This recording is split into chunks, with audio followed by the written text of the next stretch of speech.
मनीचे भाव ओळखायला स्वतःपासून सुरुवात करावी. स्वतःचे चुकते कुठे हे पाहावे. दुःख भोगण्याची पाळी मलाच का आली, म्हणजे माझे काहीतरी चुकलेच असे समजावे. ज्याला दुःखाचा त्रास होत नाही तोच खरा समाधानी. मी दररोज नामस्मरण करतो. अनेक वर्ष माझी सेवा चुकली नाही असे आपण म्हणतो, पण मी हे सर्व करतो अशी सारखी आठवण ठेवली तर काय उपयोग. जोपर्यंत अभिमान सोडून भगवंताचे स्मरण मी करीत नाही तोपर्यंत त्याला स्मरण कसे म्हणावे. भगवंताशिवाय इतर जाणीव ठेवून मी त्याच्याशी अनन्यपणे वागतो असे कसे म्हणता येईल. तुमची ही बुद्धी नष्ट झाल्याशिवाय तरणोपाय नाही. सद्गुरूंनी संतांनी सांगितलेल्या मार्गाने जावे म्हणजे मार्ग सापडतो. खरी तळमळ लागली म्हणजे मार्ग दिसतो आणि खरी कळकळ असली म्हणजे त्यात प्रेम निर्माण होते.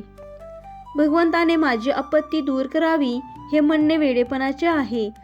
संकटे आपत्ती आल्या म्हणून भगवंताला विसरणे हे केव्हाही योग्य नाही. देहबुद्धीचा नाश नामाच्या स्मरणात आहे.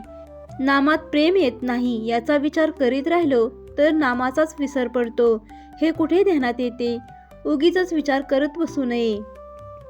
समुद्र ओलांडून जाण्याकरिता रामाचे नाव घेऊन जी वीट ठेवली ती तरली हे लक्षात ठेवा.